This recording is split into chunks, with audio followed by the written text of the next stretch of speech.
Greetings, students, and welcome to another fun-filled day here at Horror in the Halls.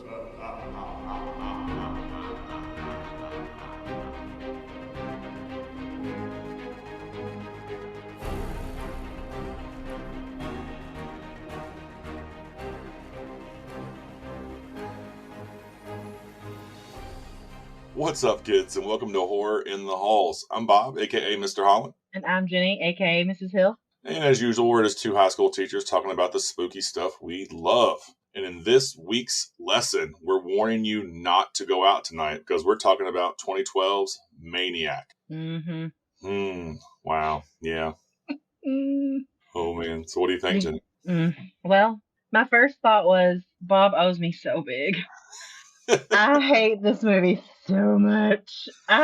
What makes me more mad about this is when we get to the rubric side of this, it's going to score so high, and I hate it so much. But I'll let you continue on with all of your glorious knowledge of who was in this movie, who made it, all that, but I just don't like it. Well, there you go. It is going to score well because I loved it. It's good. All right, so Maniac, of course, it is a remake or a reimagining, retelling of the 1980 classic Maniac. This one was released originally May 26, 2012 at the Cannes Film Festival. It was not actually released theatrically in the U.S. until June 21st of 2013. So technically it's 2012 or more 2013. Runtime 89 minutes. It was directed by Franck Calfon. I always say his name wrong, and sorry again if you're listening that I butchered your name. He also did like P2, I Lived, which is like a lowercase I dash live, like an iPhone kind of vibe. Amityville, The Awakening, and Prey. Not the new good Prey with like Predator, but like a different one. It's not bad. That was good, maybe. Yeah. Screenplay by Alexandre Aja. It's AJA. I'm guessing I'm saying that right. I cannot say French names, guys. I apologize. I should have asked my daughter, who's like fluent in French, how to say these names. And then Gregory Levasseur. So it's a bunch of French people that. Yeah, it was like a French American kind of collab on the remake. Okay. Of course, it's based on Maniac by Joe Spinell, classic 1980. Similar but not the same. So I almost don't want to call this one a remake. Because it's like taking the idea, but they did it way different. I haven't seen the first one. I think Johnny watched this. How he watched it was he watched the first one. Not the first one. He watched this one, and then he went back and watched the first one. And he was like, I really wish I had done it opposite. He goes, because I didn't realize, he said that what you said. It's basically way better. And it's done really well. So yeah. Film-wise, it's better. Cinematography is Maxine Alexandre. She's awesome. She did High Tension, The Hills Have Eyes remake, also P2. She did The Crazies remake, Annabelle Creation, The Nun, and then she did Shazam, which is kind of weird. So a little, detachment from what she normally does. But great cinematography in this film. Now, here's the best part. The budget is... I couldn't find it anywhere. I had to do a whole lot of research to find it. And I found one site that said it had an estimated budget of $6 million. It only made $2.6 million. So critically or fiscally, at least, it was a total flop, complete flop. 53% on Rotten Tomatoes with a 44% audience score. So a lot of times if the critics like it more than the audience, I'm like, nah, it's not going to be good. But this time I have to agree with the critics. 3.2 on Letterboxd, which, of course. And it has in a way, it was like an art film. Like it felt more like an art piece than it was like a horror film, even though it was definitely a horror film. 100%. But it felt a lot more like something very artistic for multiple reasons. Well, yeah, it has that indie art house horror vibe. It's a very, and that's why I love the casting of Elijah Wood, because that's his wheelhouse. Other than the Lord of the Rings. He plays crazy really well. He plays crazy great. And he loves those weird kind of kitsch art house films. That's his bread and butter. And he did a great job in this.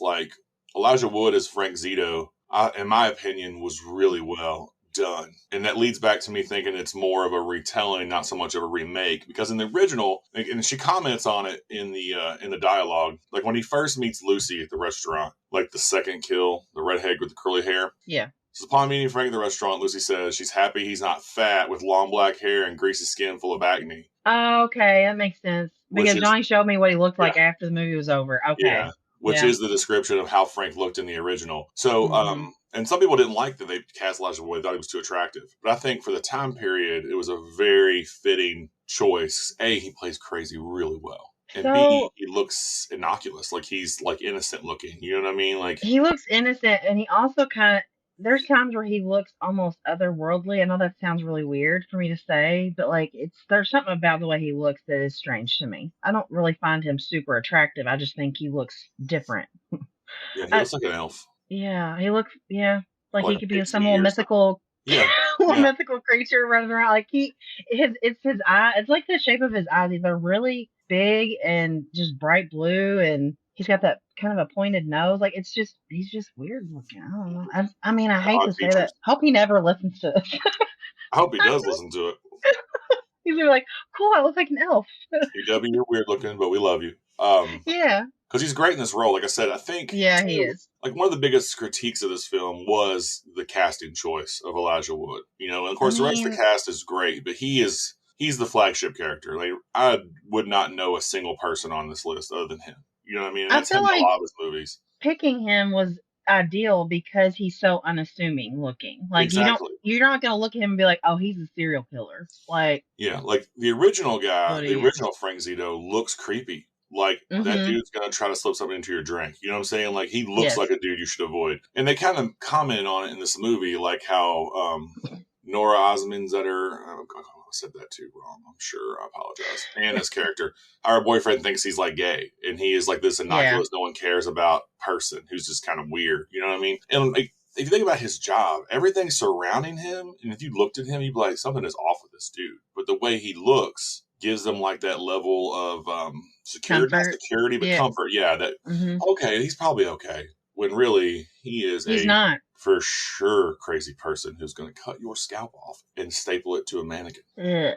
Yeah, I know, right? Mm-mm. Which I thought was kind of cool because in the first one, it has a different feel. Like this one's uncomfortable and it hits on like deep feelings of like mental unhealth. You know, it's just he's not right, and there's trauma, and it almost makes you feel bad for Frank as a character because of how he is. I felt sorry for Little Frank, not Big Frank. I know, but Big Frank is a product of Little Frank's trauma. So, whereas in the first so one, was most serial killers, no backstory. He's just being the true crime junkie that I am, and watching this, like you always, even when I'm listening to like other podcasts I really enjoy, like that talk about true crime, they always tell the backstory of the person that's committing the crimes or whatever, and you usually do feel sorry for the person as a child, but when they get older, no, absolutely not. That just means you did not take care of your mental health. I can't. There's no excuse.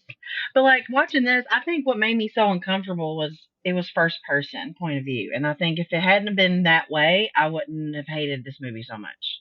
I don't want to be in the shoes of the serial killer and listening to his heavy breathing and watching him scrub his hands like I'm scrubbing my own hands. Like I hated that. I was like, this is why I hated it so much. So I'm like, I don't want to be in his shoes because I could not imagine myself doing any of these things.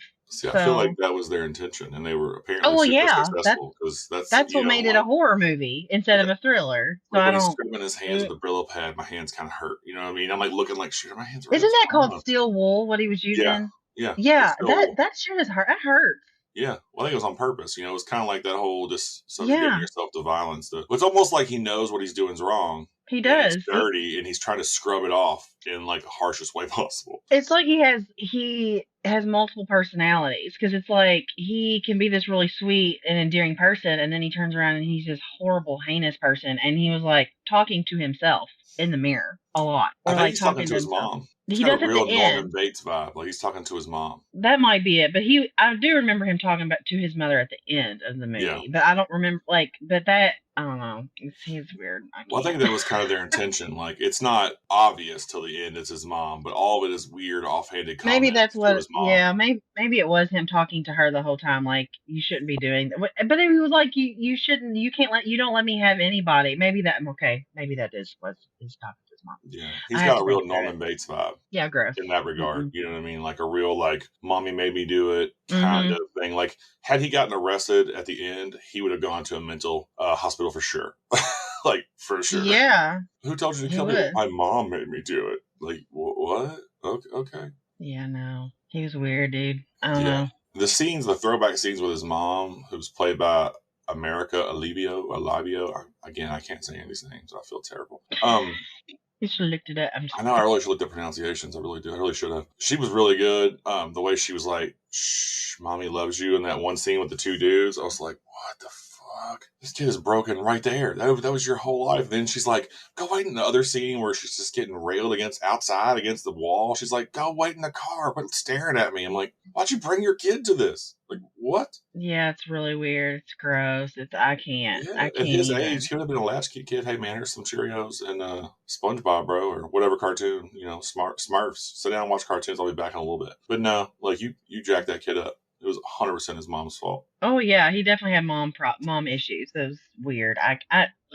Yeah. That all of that, watching his mom and like being real intense by watching her, I'm like, this is just the weirdest and nastiest thing ever. I can't. Mm-hmm. I guess like just imagine, like I guess I had to put myself like in like special ed teacher mode for a minute when I think about the trauma my students have before they come to me. So like kids who other people like have all these behavior problems with and they don't like because of behaviors. I always try to step aside and look at like what traumas and history is this person bringing with them. So like looking at Frank through that lens, like I really did like feel bad for him. Like, and I know he starts off like, had you not started with that immediate brutal killing at the very beginning, like there was more build up, more tension, you almost would have been like, I want to help this person. But you see him and he's too far gone. You could tell that he probably needed help about 15, or hell, really based on how young that character is. At like 12, he needed 10. He needed help early. When he was a little kid, because I mean, he was going with his prostitute mom to her meetups with her dudes. It never shows at what age his mom dies, but basing on that weird mannequin of himself that he made, I would say he wasn't much older than those scenes that we see him in. So he's been on his own that long. Yeah. So the only person he's had to like as companionship are mannequins. Well, and here's the thing. Her hair was around, was it Anna's necklace? And her hair was still brown. So, yeah. So I'm saying, I think she probably died not long after some of those flashbacks. Yeah, probably. So like he's been unchecked.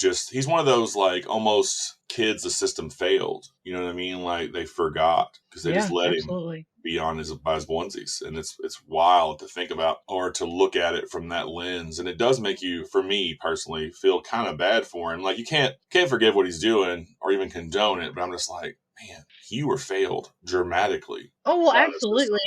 I'm not saying like, I just feel like I cannot empathize with him at this point as an adult, but like as a child, no. Yeah, I'm looking at it from like a professional standpoint. Not what you couldn't condone or even justify what he did. No. But it's just like, man, had you gotten like help or someone who gave a crap about you at all, you could have possibly turned out not. Oh yeah, absolutely. He could have been redeemable at some point. It's just the system completely fails. 100%. So yeah, this movie, it starts off pretty harsh. I love it though. Like I love for you you didn't like it, but for me, from a technical standpoint, I love that first person shot because it makes you uncomfortable. Like he's in that car and he's watching that girl. Then he's talking to himself like, "Oh, I see you too. It's okay. I know where you live. I'll see you later." Yeah, I wrote that down. Wild, dude. And I was like, ugh, you know. And he was like, "Don't scream. You're beautiful." And then just stabs her through the throat. It was ruthless. Then that title sequence, I thought was really cool. As he's like scalping her and holding her hair, and she falls, and it's like Maniac. I'm like, okay, so we're in this movie, you know. And it was like a definite shock, but I really liked. Like, I like that you don't see Frank's face until 12 minutes into the movie. You just see his first person point of view, you know, then he's online. And like, I like that the first time you really see his face, for me, is one of the best shots in the whole movie. It was right after he kills the second person. What was her name? Lucy, yeah. After he kills Lucy on her bed, he goes into her bathroom to wash his hands. And you see his reflection in the camera. It's weird because you're seeing his face, but it's in a small mirror being reflected in a big mirror. So it's like a double reflection. And that's the first way you see his face. Yeah. And I really like until like most of the movie, you only see him in reflections. So it's almost like you're always him. That's what I'm saying. I think that's what made the movie so uncomfortable for me, is that it was shot the way it was shot. Like if it hadn't have been shot that way, the movie wouldn't have bothered me as much as it did. Is that because you want to be a serial killer? I don't, what? Is that because you want to be a serial killer? It made you feel oh yeah, so sure. No. But anyway, like it makes you uneasy because it's like why do I feel so gross after watching this movie? Remember how you said you felt after you watched Smile, like everything's on you? That's how I felt. I'm like, I just need to go take a shower and wash my skin off. Like, I'm never going to recommend this movie to anybody. It's not happening. No. Can I appreciate the fact that the camera work was well done and like what point of view was in? Absolutely. I think that was what it needed to be to make it what it is, like this horrible experience. But like I can appreciate it, but it doesn't mean I like it. You know, like it's one of those like I can appreciate the film as it is. And I know how well it was done, and like all the aspects of it was done really well. I just don't like it. Yeah, that makes sense. I mean, you're not gonna like everything you watch, you know. I love true crime stuff, so it was so good, such a good movie. Because Johnny was like, "I can't believe you're watching this." I was like, "Me neither." I was kind of shocked, but it's kind of why I suggested it, because I wanted there to be one that I knew you would not like. I knew you wouldn't like this, but it's such a good movie, like technically and stylistically, and the acting is really good. You know, because the cool thing about this is, and that's I was going to let me into a little fun fact. The majority of his dialogue is done in ADR because what's ADR? Yeah. Oh my gosh, I know what it is, and you asked me, and now my brain doesn't work. Sorry. Because I've done it before. Oh no.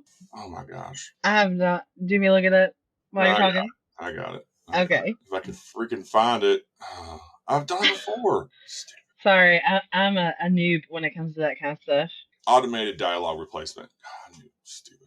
Essentially, it means you record everything you say separately after the film's done, is all it really means. Oh, okay. Well, is it because it hot shot? Yes. Okay, that makes sense. What was cool is that Elijah Wood only missed like 2 days on set the entire time. He stood behind the cinematographer to be like in every scene. So like he wanted to like experience it and be there. But a lot of his dialogue is shot after the fact. Gotcha. Okay. And he said that him creating that character came from that. Like he was like, I knew, what did he say? Hold on. He said, I knew that the character had to come alive when you didn't see him. So most of that was done in the ADR stage and post-production. I felt the character was kind of created there for the most part. So he kind of built this whole character on some of those opening scenes where you never even see his face. Yeah. Well, and he's so good at his how he kind of whispers.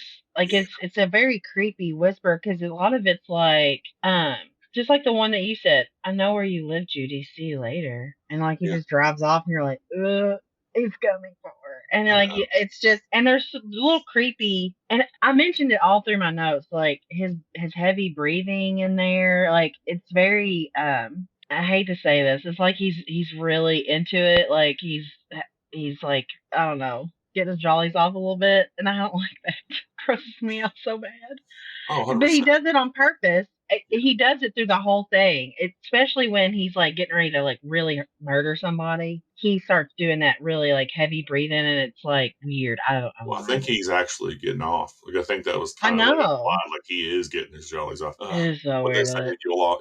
He's getting his juckies out. He's getting his juckies out.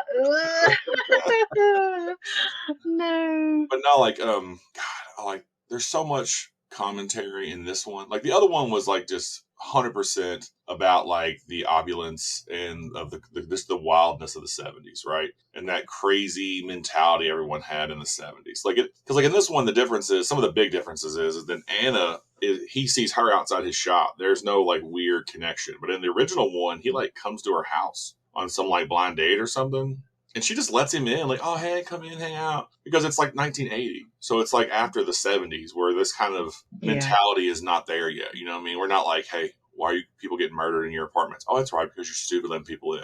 Like, she never brings him there until like the end, you know? And then she's like, the only one that really let him in that way was Lucy. Yeah. The second kill. Because I think she was a hoe. She was a hoe. Yeah. On, dude. She showed up to his date wearing that, and then has a giant mirror tattooed over her bed. She's a hoe. But like, I know. Not there's anything wrong with that. You know, she's an independent woman, whatever. But like at the time, that was kind of the commentary they were saying. You know what I mean? Like, this was like pre-Tinder America. So she's like, oh hey, or maybe Tinder was a thing. I don't know. Never really been on Tinder, but like, I don't know when that was. It was gross, either. But this is like 2012. I guess maybe Tinder was a thing. Heck, I don't know. But online dating was a really big deal around that time. You know, that's when you saw those commercials for, what's that big one? It's a big online dating. It has all the commercials. I have no idea. I don't know. They're annoying, though. It's always these, like, really, like model people. Like, I met my love on whatever. Oh, yeah.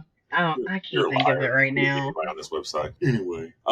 Yeah, but like I just like to do like there's a really good like I think for me how they check on like that trauma and the male aggression and that like nice guy Mm-hmm. friend zone kind of mentality because that's kind of what happens to him with Anna in this one. Like she has a boyfriend, she has this other thing, and she just is seeing him as a friend, even though she's like real flirtatious and kind of like you don't until she says, "Oh, it's my boyfriend." You think that she's looking at him like a potential, but really it's just her Yeah. mentality, and he's like, "What?" Yeah, but I feel like they did that on purpose because I don't feel like that was her personality. I think we were just feeling that way because we felt that way because he felt that way. Yeah, which I was saying that was the best part. It was on Yeah, purpose. because you're like, oh dang, she has a girlfriend or boyfriend, and I'm like, oh, they did that on purpose because they wanted us to feel the way he felt. Yeah, you feel like, Like, oh man. not that I wanted her with him. I'm like, oh my god. I know, but part of me was like, wow, why would you do that to him? He loves you. You know what I mean? Like I was like, how dare you have a boyfriend?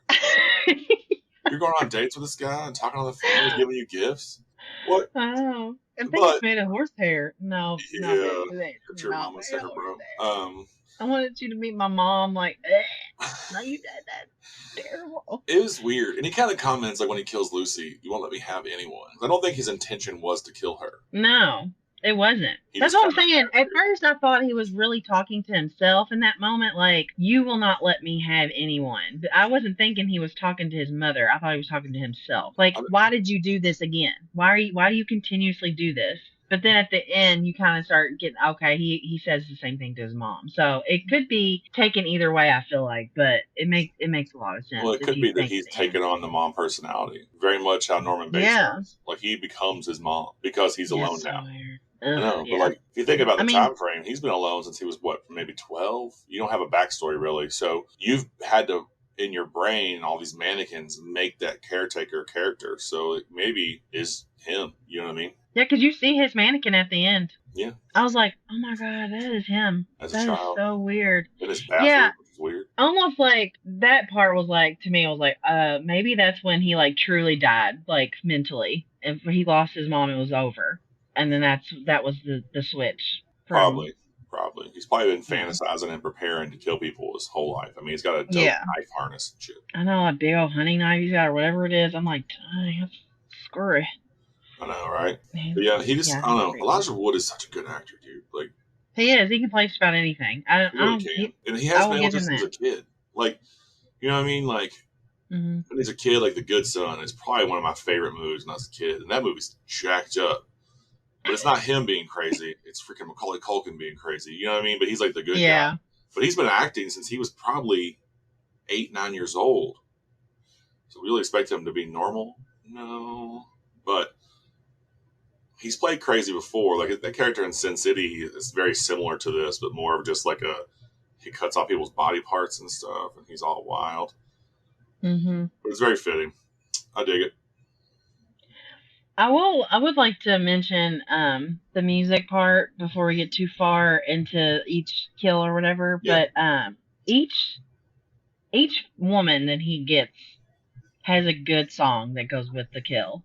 And I was really shocked by that. So my first one that I really was interested in was the second kill, which was Judy. And it played Goodbye Horses by Q Lazarus. Yeah. And I was like, man, that's messed up. Because all I could think of was Jay and Silent Bob. And I'm like, why is it using this song so quick?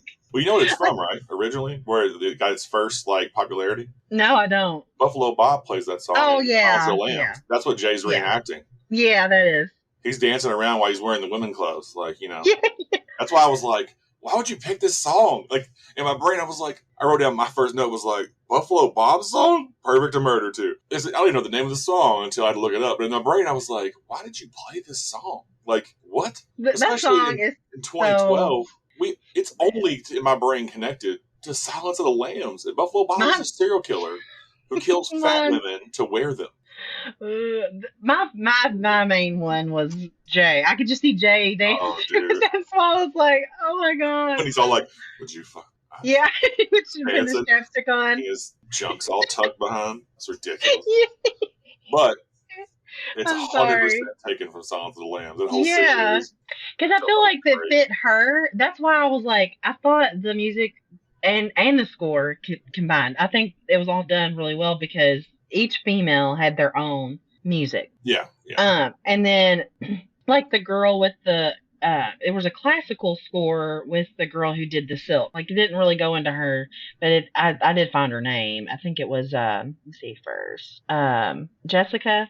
Her name was Jessica. But and she just had like a classical score because he's kind of behind the scenes watching her while she's doing the silks. So it's like she's very he's creeping. He was creeping, but she's very eloquent and like very like just it's very pretty what she's doing. But like I'm like, oh my god, this is terrible. And I was so mad at you after her kill. I was like, that's why I texted you and was like, I hate this movie because Achilles tendon. Yes, because I was like, there is not many movies that gross me out, but Hostel and the scene where he cuts his Achilles tendons on both legs, and he's like, okay, you can leave. And I'm like, don't get up. Please don't get up. We had the same conversation with Urban Legend. I know. I hate it. I hate it so much. And then it happened. As soon as he crawled underneath, what? The card. I was going to say, the cool thing about that, I was going to add a comment or a fact about that kill. When you see his reflection in the car across from him, and he's holding the hair and the knife, that's like a direct recreation of the original poster. Oh, my gosh. The original poster is a drawing, but it's the character holding a knife down at his waist. It's bloody, and he's holding somebody's scalp. A curly-haired scalp. No. So they recreated the poster for that kill scene. I thought it was really cool. I knew as soon as he got under that car that's what was going to happen. I was like, I swear to God, if he's going to cut her foot or something. And I was like, as soon as he did, I was like, I knew it. And then she's falling, she's screaming. I was like, but like, I was so mad at you. I was like, this is the worst. And because I made a note in here about you. I was like, you're the worst. Like, I was so mad. Like, I cannot believe why. I said, I hate you, Bob. Her Achilles tendon, really? And I was like, I blame. This is where I draw the line. This is where I draw the line, right here. So, but what else? And then the last lady was the fourth victim was Rita, the agent, and her song was Ave Maria. Or Ave Maria. And I was like, man, she's like, that's like the worst thing for me is like being so helpless and in such a very like intimate thing. Like she's sitting in the bathtub. It's like a nice bubble bath, drinking her wine. And he's like, he pushed her wine glass to her fingers. And I was like, I know. No. And then when he touches the water, I'm like, I get what you're like chilling in the bath, you're relaxing, but how do you not feel a person that close to you? You know what I mean? Like, I'd be like, oh, there's someone. And she finally gets it. Like, oh, and then he's like, drown, you're dead. But then she wasn't dead. That was crazy. Yeah, her kill, I think, in my opinion, was even more brutal than some of the other ones, even though they were all pretty brutal. But I thought hers was the worst. Well, they were all dead before he scalped them. We scalped her alive. Yeah, I know. Oh, God. But, you know, he had more aggression towards her because he was talking to her like she was his mother. Oh, he was like, Mama, you're not going out tonight. What? She was like, spiral right there. Yeah, he was like, she's like, please don't kill me. And he's like, oh, I'm not going to kill you. I'm going to keep you. I was like, what? And he said it just like that. Yeah. And he was like hugging the back of her. And he's like, Mommy. And I was like, oh, no, this is terrible. I know. And he said it in a weird voice, too. Like, yeah. And he's like holding the back of her. I'm like, Yeah. See, that one made me uncomfortable because it took him out of that. It took you out of that first person kind of crazy view, and you just see him as like this super broken person. Yes, he's very broken. He's just crying on this woman's back that he has hogtied in her bedroom, you know, that he's broken into her house. And they're like, what? I was just very, it was uncomfortable. He's pretty skilled at breaking into things, too. I was like, he is a sneaky sneak. Like, I just can't. I don't know. Music was well done, though. I know I got really sidetracked there for a second, but like... It was really done.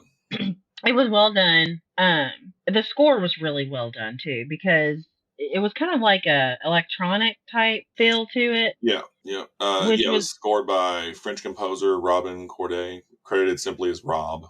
They did a good job, so I will give them that. A lot of sites, like Bloody Disgusting, said it was one of the best parts of the film. Screener International wrote that the 80s style synth score was reminiscent of John Carpenter, like that whole I did it all ourselves. I thought it was awesome. I do concur on that one. The score was great. I like the musical choice for each kill, like you said. That was really cool. How it kind of shifted and would fit their personality or what they were doing at least, which I really dug. Yeah, there wasn't a lot about this movie that I did not like for real. Like, there's a It was very couple intentional. uncomfortable scenes that like, I don't know how I feel about this, but like what? Give me an example, because it was all uncomfortable. So, which one are you talking about? a lot of them were just him having those pictures into his own mental illness. Because like you find out, Oh I guess yeah, from them, like he apparently suffers from PTSD and schizophrenia, so he probably is hearing his mom's voice in his head the whole time. That's part of his character. yeah.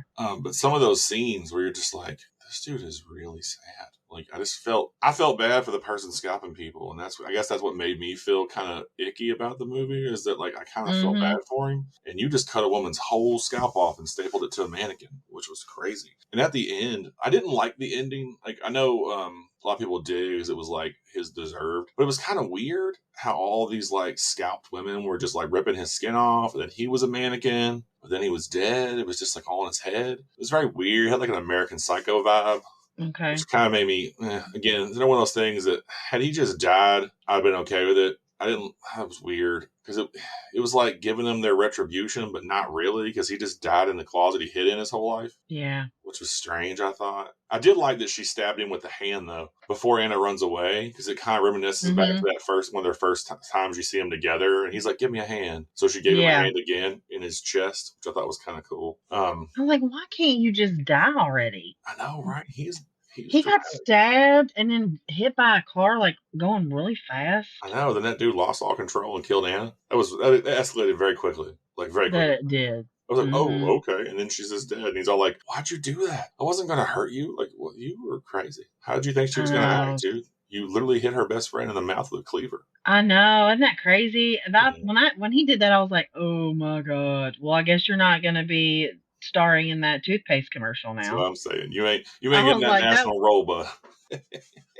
Like, oh my gosh. And she's like, Mark, are you okay? And I'm like, no, bitch, he is not okay. He wasn't dead, though. He came back with that bat, started wailing on him. I know, God. He needed more than just that, though. Gosh. He missed like 8 times. Yeah.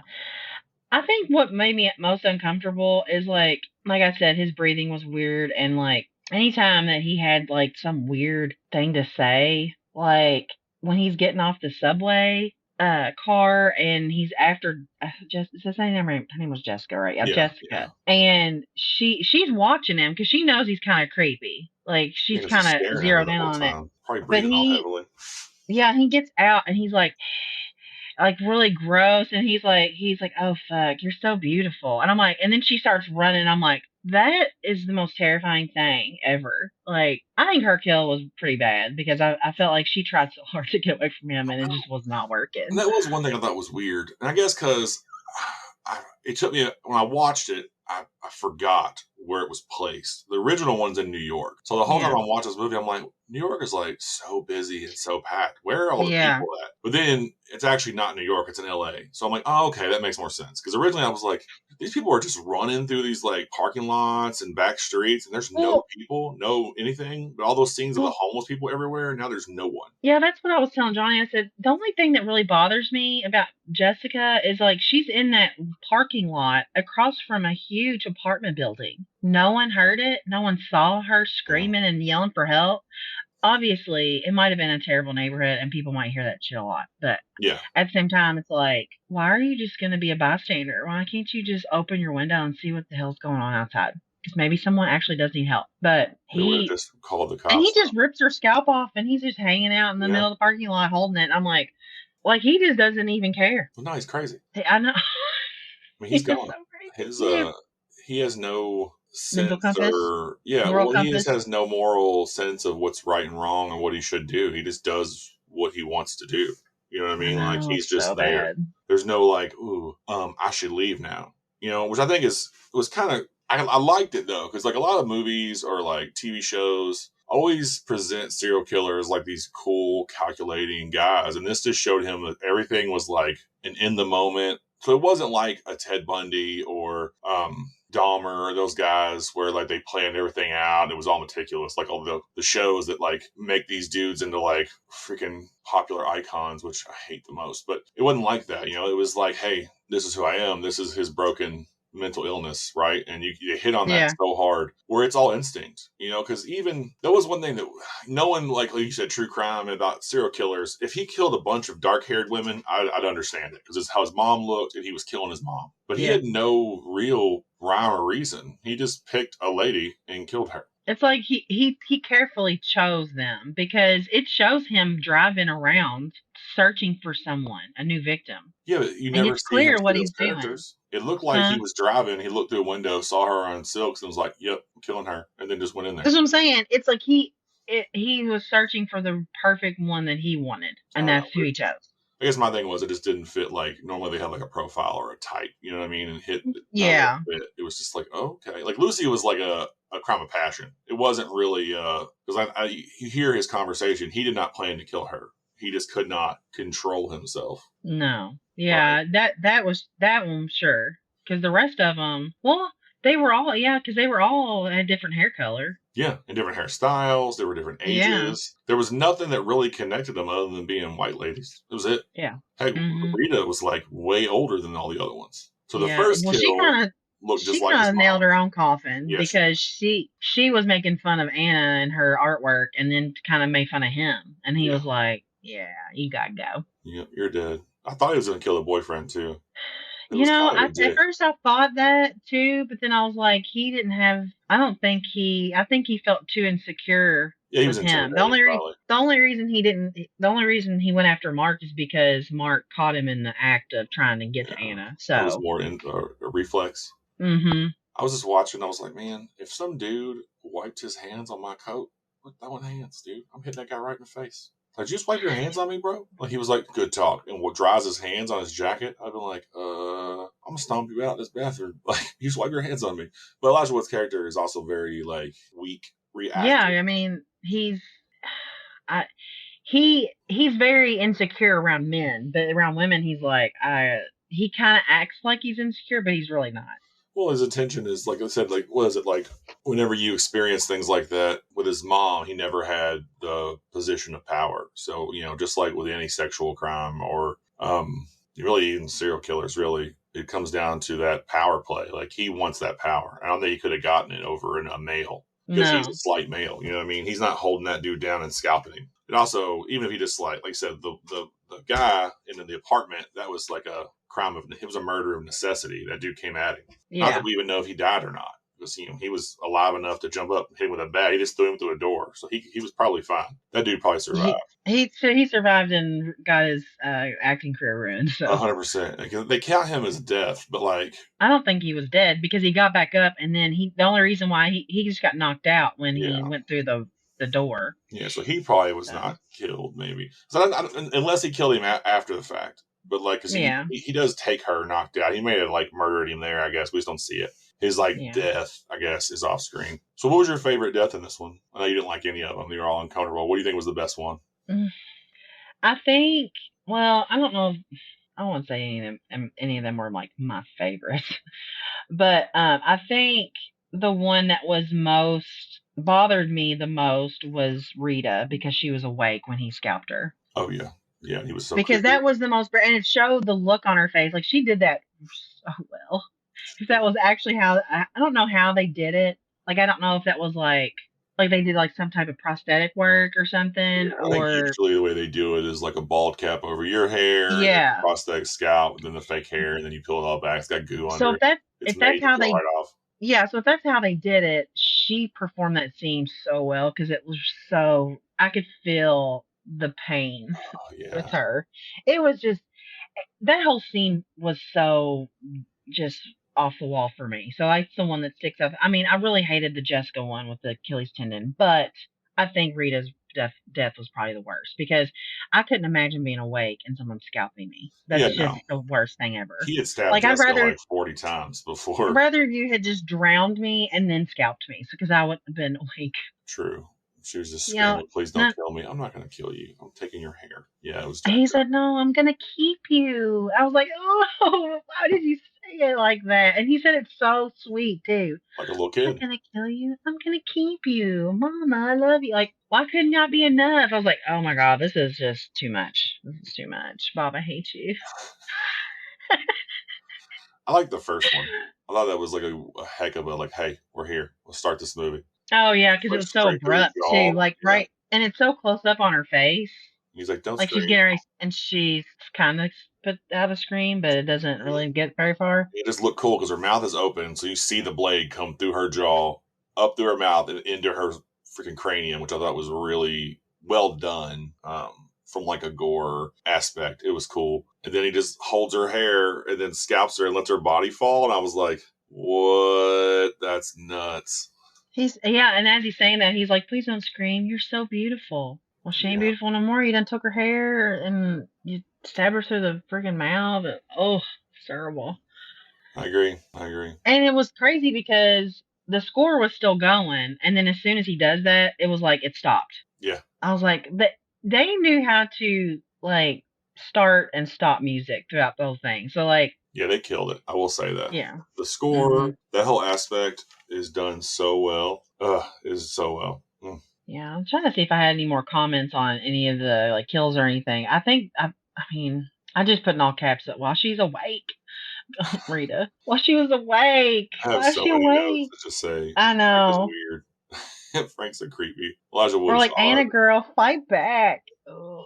And then when she starts fighting back, I'm like, yes. But then it just falls flat. I'm like, damn it. And I want to stab him through the hand. That was brutal. Yeah.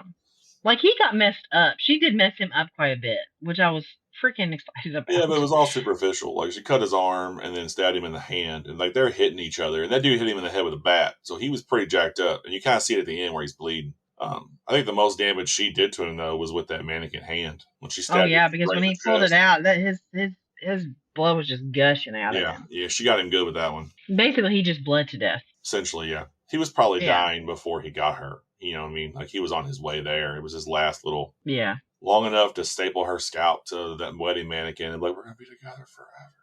I did think that last scene was so in his head that to me... I know you didn't really... You thought that was kind of a weird ending. I thought that was an appropriate ending for his mental health because he literally was still talking to all of those women. Yeah. Oh, yeah, he was gone. And they were all kind of making him feel dirty and gross and just like a wretched human being at the end. And that he died knowing what a horrible person he was.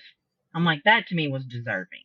Well, I liked the dialogue up to him laying there in bed. It was just them ripping him apart into a mannequin I thought was weird. That was kind of weird. Not them like critiquing him and surrounding him. That would have been okay. But when they tore him apart and he had that weird-ass mannequin face with Elijah Wood's eyes staring at you, it was very odd. Yeah. And that's the part I'm talking about, like the very end. Yeah, I think that what they were trying to achieve there was just like this, since that's what they turned into after their death was a mannequin. Yeah. With him, that he knew he was dying, and that's in his brain. He was a mannequin now because he was also dying. That's how he relates it. So he kind of it tied it up in a bow. Like, okay, well now we know he's actually dead because he's one of them now. That's kind of what I took that as. That was an artistic choice. That's what I was saying. This movie was more of an art piece than anything else. Yeah. Than like a slasher or a serial killer. It's like art. Yeah, that's what it felt like. It just felt like a very weird aesthetic film with, everything was done for a reason. Like, there wasn't anything out of place. I don't feel like anything was out of place or anything. So, like, the writing was really good. And the character, like, the character of Frank was well done. And they gave you enough of his backstory to know that he was messed up. Oh, for sure. For sure. And, like, the medicine popping and all that kind of stuff throughout the thing because he had horrible migraines and he was, but you don't really know what his medicine is or if it's actually for migraines. He says it's for migraines. I think it's for schizophrenia. Yeah, but it's not helping. No. Oh, he also throws it up. I like those scenes where it shows him like how it gets blurry and around the edges and stuff. Yeah. I hope they did that. They used to do that with Vaseline around the lenses, but I'm not sure if that's how they did it in this movie or if it was like a visual effect or something like that. There's a lot of cool things you can do like on the cheap to make films look like that, right? So you Vaseline the edges or shoot it through a piece of cloth or something like that to give it that look. When you have that makes sense. You figure things out, I guess. It's a bitch. It sucks cleaning off the lens, though. I'll tell you that from experience. I'm sure it does. Vaseline never really comes off anything, especially your skin. You just gotta let it dry up. Yeah. Yeah, well, you gotta use alcohol and get it off there. You gotta make sure it doesn't stain any of the mechanisms. It's a Yeah. pain. All right, you want to give this thing a grade? You want to go to the rubric? Yep, the rubric. To the rubric. All right, so first up here, literary element. Script, story development, dialogue, character development. How you feel about all that? It was well done. It was Unfortunately, I told you that I was going to get to this part. I was going to be so mad because I was like, it's going to score so high. I know. Well, we'll say, like the other ones, I've dinged them for just basically retelling a story. This one, I don't. I haven't seen the first one, so this is all you. They took the bones of the original one, like the whole character of Frank, and he's a serial killer and he scouts people. But his reason for doing it is, to me, different in this story, in this version. Okay. You know, you don't get a lot of the mental health backstory, crazy childhood in the original, from what I remember. It's been a while since I've seen it, but from what I remember, you don't get that as much as you do in this one. It's not in the forefront. It's kind of more of an afterthought. Whereas this one, it's what drives him.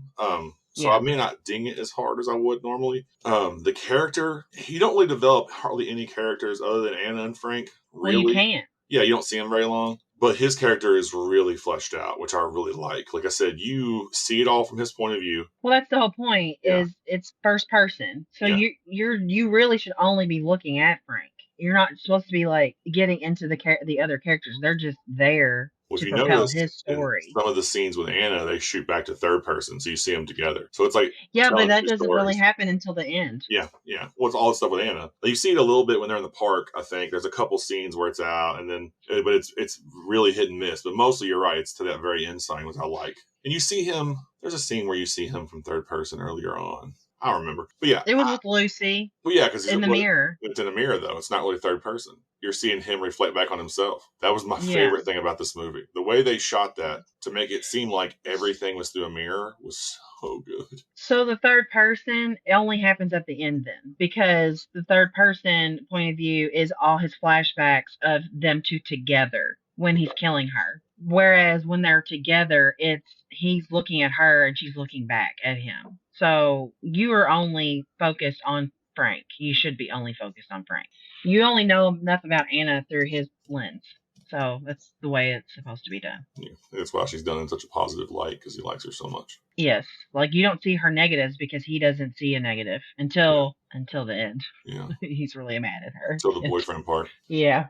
All right, so I think the script was good. The dialogue we get was good. I really liked everything Elijah Wood did and said. It was very believable to his character. So character development, that part of the script was pretty solid. Again, the story, it took the bones from the original, so I don't give it like full narrative points for that. I would still throw this one a 20 though for literary. Since I have not seen the first one, I'm just going to go off of what you remember. So I'm going to say a 20 is okay. Yeah, because if I hadn't seen the first one, I would probably give it a 25, only because of how well it's done. And not that I want to give it a 25. It's just there. But like a 20 seems fine to me. Yeah, I'm only knocking the 5 points for the story development part, because like the story they had, but the script was great, the dialogue is great, and the character development I think is way better. But the bones they had, so it's still definitely could be either one really. Okay. All right, so effects, design element, visual effects elements that connect to the narrative, set design, overall character design, gore, practical versus digital effects. It was really good. I know. All the murder scenes looked so good. Like, they looked real. They did. Like, legit real. And, like, I've watched a lot of, like, special effects, like, shows and, like, documentaries. So I know how they do those scalping scenes. But they looked really, like, just gnarly. And he peeled it back, and it was all sticky. And that's probably, like, KY jelly or something. Just, and you had the sound effect. It was really cool. Yeah, and then when he goes to staple it, and like you can see like just how matted the hair is already getting, and like it's just, I'm like, I love the raid with the flies and how they were like starting to rot. It was like something weird is going on here. And his mannequin shop was the coolest set ever. It was like creepy.com. Yes. Anybody who lives in a mannequin shop is a murderer, 100% for the rest of my life. If you restore mannequins, bro, you're a serial killer. He's like, he goes, I'm in restoration. And she's like, we just pick him out of the dumpster. And he's like, no. He's like, you can't find these in the dumpster. No, these are classics, weirdo. These are antiques. I'm like, you're so weird. I think the visual elements were great. I do too, dang it. The set design. I mean, his character, he looks... I think every victim had their own look, which I thought was kind of interesting. And I did, in my brain a little bit, was I was off-putting that they weren't all like a type like about serial killers. But like really after, there's only 2 of them that are murders of him actually stalking. The other 2 are murders of like convenience. Like Lucy and Rita he like went after because she insulted him. That was not the same as the other ones. It was just the first girl and then Jessica that he kills like in that looking for someone to kill. Everyone else is just a happenstance. Like Lucy, he went to actually go on a date. Like he was just trying to be with that chick and then was like, nope, I gotta kill her. And then, I think it's because slowly he's starting to unravel is what the problem is. He's slowly unraveling throughout the whole thing. So like that's why his crimes become more haphazard. Is because if you read or look up any like typical serial killers, they all unravel like close to like first or the last couple. That's what I was about to say. Don't they usually get caught? They get caught. They start to be sloppy. Yeah, and he got really sloppy really fast. Unless you're the Zodiac killer. Yeah, well. Dude's a champ. Hide and seek champ for show. He was a champ, yes, because he knew what he was doing. Yeah. Unfortunately, but. So what do you think? Design element? I mean, I'm thinking 2025, man. I can't find anything negative, really. I thought they looked great. The character designs are great. All the girls that's what I'm saying, look Bob. different. This movie sucks, but according to the rubric, it's amazing. Yeah, so, I know. So what do you think? I would say it was a 20. I think it's a 25, unfortunately. No, this one is going to end up being one of the highest ones we've had. I know, I'm mad. I'm so mad. I don't know. One, I can already tell you, for visual technical element, I'm definitely giving it a 25. Overall aesthetic of the film is pleasing to the eye, lighting, creative camera shots, and movement and lens selection. You can't not give that a 25. No, oh my God, dude. So it's lit. This lighting alone is so eerie and creepy. Like when you see him at home and like his face is lit up, everything else is all dark and dreary and sad. And you look at the backgrounds of those shots where you see him looking at himself. And you can tell in his eyes he hates himself anyway, but you're looking at himself and you see what his life actually is like. You're like, your life sucks. Like his kitchen has a toilet in it. And he just lives this sad, dreary, like, sad life. Don't even get me started on like my 2 favorite shots in the whole movie. When he kills Lucy and he looks and you get that double mirror shot of his face and he kind of catches his Now, breath. Johnny loves that one too. That's so great. It's funny that you mentioned that. And then my second favorite one is when he sees himself in all those TVs. Oh, yeah. Like he's looking at himself, and it was wild, dude. It was like, you know what one I liked? When he's talking to Anna on the phone while she's at the gallery, and all you see is his eyes in his rearview mirror. Yeah. Because you know he's outside the gallery, but she doesn't know he's out there, and he's watching her as he's talking to her. Oh yeah, I'm like, ugh. It was a great shot. Like it was a good shot. They did a really good job of putting you in his shoes. Mm-hmm. Even when he's injured at the end, when they look down at the hands in his chest, that's a great shot. Then you see the blood dripping on his shoes when he's walking up to get Anna from the car crash. Great shot. And that creepy bathroom shot of his hand on the water, and it was just like, I don't know, it was eerie. Like you said, I thought it was really good. Yeah, but I loved it. That's my favorite part, is that you only see him in reflections. Yeah. And then like absolutely. Lucy's murder scene is cool because it's like she's like going down on him or whatever, and you think, okay. And then they made it seem like maybe he's like holding her head or something, like being like an aggressive, because they start that aggressive flirting thing. No, he's straight up strangling her while his junk's in her mouth. Like that's crazy. Yeah. She's like, he's like, nope. And it was violent, but it was shot so well. The lighting's so good. So I'm like, I'm not sure how they did it, but if they were to take those lenses and do that kind of like those scenes when he's having those episodes and all the screen is like blurring in and out around him and shaky, it looked manic, which is what was happening to him, which I really liked. Yeah. I really liked. Yeah, it's 100% 25. If I could give it a 30, I would. It was so good, dude. Like it doesn't get. We're not giving it extra credit. Don't even try it. No, but the camera movement is great. When he moves, it moves. Like there was one I made a note of it that I really liked. He's looking at himself and he's like adjusting his neck, and the camera moves with it, so it keeps you in that first person. I was like, that was, man. You know what I mean? Like I want to know how they did it. I guess Elijah Wood was maybe looking at them when they did that. I don't know, but I'm like, how do you, like, I know how I would do it. I would like to know how they filmed this in a first person perspective, especially in the scenes where he's reflecting at them. Like, was he actually standing there? Like, I want to know. I'm very interested. It's very interesting. It was really good. Yeah, it was so good. Sorry. I'm so glad you loved it. I did love it. Like, I wouldn't even care what the topic was. If I watched a movie that was shot like this, I would love it. Yeah. I think that's why I like her other movies. You know what I mean? Like the cinematographer, because it's just stuff I like. Like The Crazies is really good. High Tension is great. P2, which was actually directed by the same guy, also has some really cool shots like that because they're in a parking garage and there's some wild like running camera movement that is really good. I haven't seen Annabelle or The Nun because I just don't like those kind of movies. I've seen Shazam. Shazam's just, I didn't notice anything cool in that one because it's, a hot comic book movie, but I've never had High Tension had some great camera work in it. So I like. All right, your favorite. We'll move on now. I'll ramble about the visuals of this movie forever. Sound element. The sound represents the overall tone of the film. The soundtrack, as well as the score, keeps the audience engaged with the setting, characters, location, and narrative of the piece. I mean, I thought it was well done. So super well done. I mean, the score was great. And the songs that fit the characters that he killed was perfect. Mm-hmm. So like they were careful when they chose songs per person. And a lot of if it had lyrics, if it did have lyrics, it had a purpose. So like I like it when songs are intentionally chosen, not just because of the time period of the piece. Like most like of the just 80s. Just throw songs in that everyone likes because they're popular. No, they chose these pieces because they suited the character and suited the scene well. Yeah, they fit what they were doing, which I liked. Yeah, and then I think Ave Maria is kind of pretentious, and I think Rita was super pretentious and like she was, and she thought she was better than what, because she's an agent, so she's looking at everybody like, I mean, you can't get anywhere without me, and I don't know how people like this stuff, and like, oh my gosh, like, and just her, even just looking at her flat that she's in, her apartment, it's so much, like, it's too much. Well, it was like opulent, and then she's like, I'm gonna lay down and take a bubble bath and drink red wine. It was very fitting. I thought I liked it, and like I think the score drove the suspense, it drove the tension really well.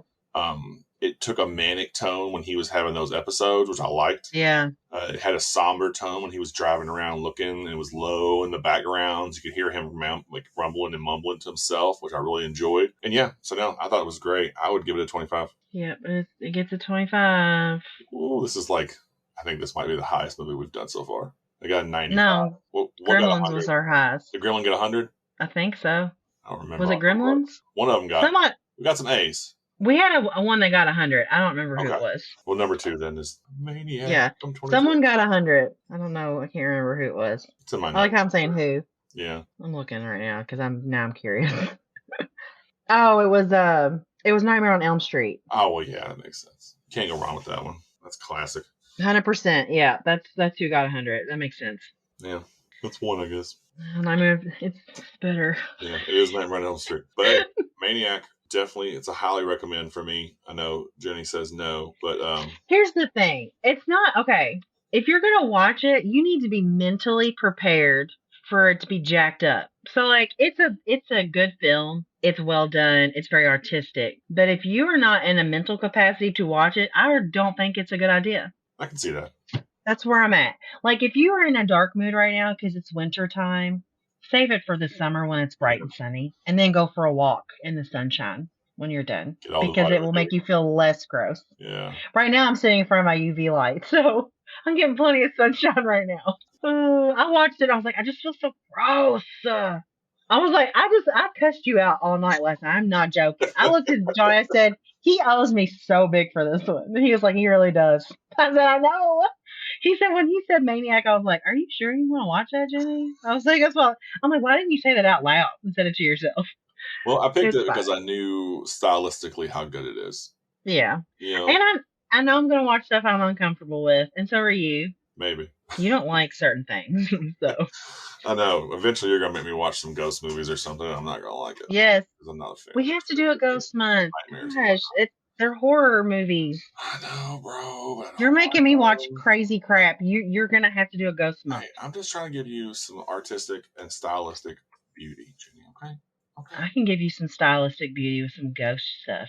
There isn't any. There is. They're all cliches. There is, and then one of the movies I'm thinking of is really good visually, but I hate the story. So well, yeah, but But whatever. When the month comes around, we will figure it out. Yes, we will. We have to give the fans what they want. That's right. You're true. And some of them like ghosts, like me. I'll do a poll and we'll see what they say. You know what? And they'll say, absolutely, ghosts are awesome. Yeah, ghosts are like. All right, Jenny, tell them where they can find us. Oh, gosh. Oh, hold on. Right before we do that, I did have a titty tally. You didn't even ask me. I thought they were all 3. No, you're right. There are. Yeah. There's boobs. There's real boobs. Yeah, we got Jessica's 3 boobs. Right? And his Mommy's boobs. Yeah. And Lucy's boobs. Oh, yeah, we do see Lucy's boobs. You're right. So there is a titty tally. There you go, guys. Yeah, 3. Yep, titty tally. Okay. 8 deaths in this movie. 3 sets of titties. 9 deaths if you count the main character, I think. Yeah, his death is 9. So, yeah, 9 deaths in this movie. 3 sets of boobs. Yep, there you go. Okay, so you can follow us on Facebook and Instagram at Horror in the Halls. You can also follow us at Jenny_Dreadfuls on Instagram. You can email us at horrorinthehalls@gmail.com. I can't talk today. I know. I thought you were almost going to say horror in the effing halls. Like, that's not our email address, man. We would love to hear from you. All right, guys. So I hope you all are following along in the book we're reading this month. In case you forgot, It is Pride, Prejudice, and Zombies. Join on the Horror in the Halls book club. Tell us what you think. And yeah, it sounds like that's going to be the bell. So we're going to wrap it up, and we'll see you next week. Bye.